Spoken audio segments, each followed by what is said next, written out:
Je suis arrivé à Tournu en 1931 et mes parents avaient acheté l'emplacement, enfin le café-restaurant de la Pergola, qui ne s'appelait pas la Pergola à cette époque-là, mais que mon père avait donc baptisé. À cette époque, il n'y avait pas beaucoup de distractions. Mon père a fait à l'emplacement des jeux de boules qu'il y avait dans la cour, qui étaient renommés.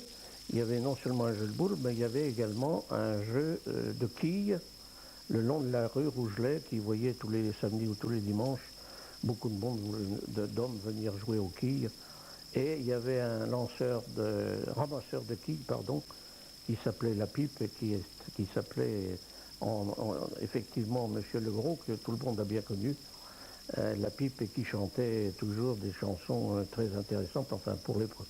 Et puis, donc, mon père a fait bâtir dans la cour une première piste de danse en ciment qui faisait 20 mètres par 10 tous les samedis, tous les dimanches. C'était un peu la guinguette. Alors du fait qu'il n'y avait rien l'hiver, mon père par la suite, c'est-à-dire en 1932 ou 1933, je ne me rappelle plus exactement de la date, mais a construit une piste en chêne couverte. L'hiver c'était chauffé avec des brasseros, c'était rigolo, mais enfin c'était comme ça. Et il y a eu beaucoup de monde, je voyais beaucoup de monde, je me rappelle très très bien. Et puis devant l'ampleur, c'est là que mon père a décidé de construire le Madeleine Palace.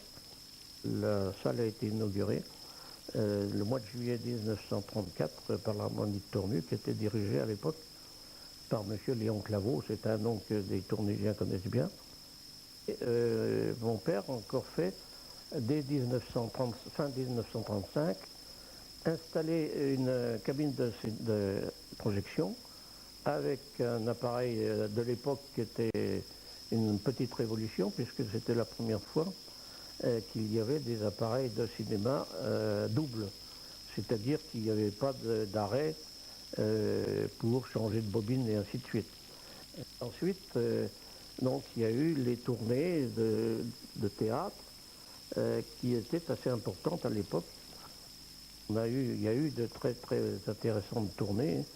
Les tournées Charles Barret de l'époque, si quelqu'un s'en rappelle. Oui, et les tournées marseillaises également. Et puis aussi des revues assez légères qui faisaient peut-être un peu dresser les cheveux aux mères de l'époque, parce que c'était pas tellement dans les mœurs de présenter des jeunes filles nues sur scène à Tournu. C'était quand même un événement. Il y a eu de bonnes anecdotes là-dessus aussi. Il y a eu même des articles sur les journaux. C'était la dépravation, si on peut dire. Mais enfin, voilà, il faut remonter ça à 1938, mais c'était comme ça, quoi.